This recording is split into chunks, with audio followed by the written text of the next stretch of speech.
Good morning. So for nearly a decade, I've had the privilege of addressing the congregation during KUC's Mental Health Awareness Sunday. I serve as a liaison to an important mission within the church, the Alison Tobey Smart Memorial Fund. For those of you who don't know, Alison Smart was a member of Kenilworth Union Church, and as a freshman in college, she tragically died from suicide. To honor both Alison's memory and prevent similar tragic events, Alison's parents, Sue and Jackson, established the Memorial Fund in their daughter's name. Nearly 40 years later, and with the help of more than 100 current and former committee members, the fund continues to do its important work. As I mentioned last year, the CDC reports that suicide is now the second leading cause of death amongst 15 to 19-year-olds.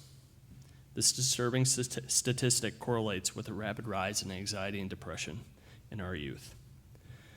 What's worse, according to Mental Health America, the nation's leading nonprofit dedicated to the promotion of mental health, is that more than 60% of youth with major depression do not receive any mental health treatment. This is why I'm standing here and what makes the work of Alison Tobey Smart, the Memorial Fund, so important. The fund's programming seeks to reduce suicide and suicide attempts by developing and implementing programs focused on problems common to many young adults, such as substance abuse, self-destructive behavior, and depression. To highlight some of its efforts, ATS contributes to agencies that help strengthen teens' mental health. It sends care packages to freshmen in college, celebrates and blesses KUC's graduating seniors at an annual senior brunch, distributes awards to young people who serve the community with distinction, and offers confidential financial aid to families in need who are struggling to provide help for their youth. There are actually a couple of programs that are happening today that should be promoted. The first is we're beginning our Valentine Project, where we sign and send Valentines to all the college freshmen and freshmen from high school as well that may be at private schools away.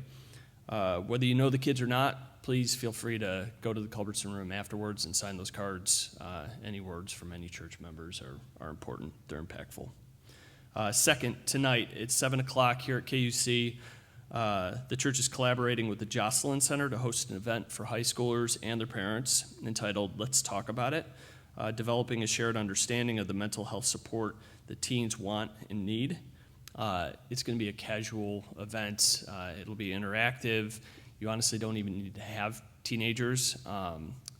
Please see your bulletin for more information, or find an ATS committee member wearing one of these badges after the service. We can give you more information on that. So after all these years of addressing the congregation, this is the first year the mission became personal to me.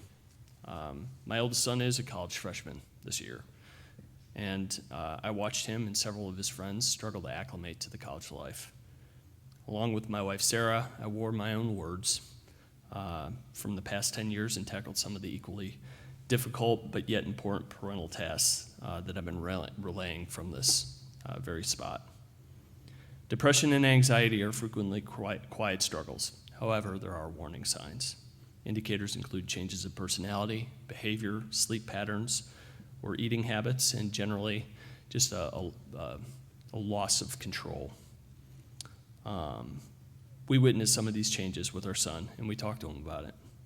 And we supported him in a variety of different ways, and we also heard similar stories from our friends. Listen, we do a lot for our kids. Most would probably argue that we do too much, but we can't care too much for our kids. We need to let them know that we care about them and that God cares about them. It's important to note that counseling services are a critical component in helping protect our youth.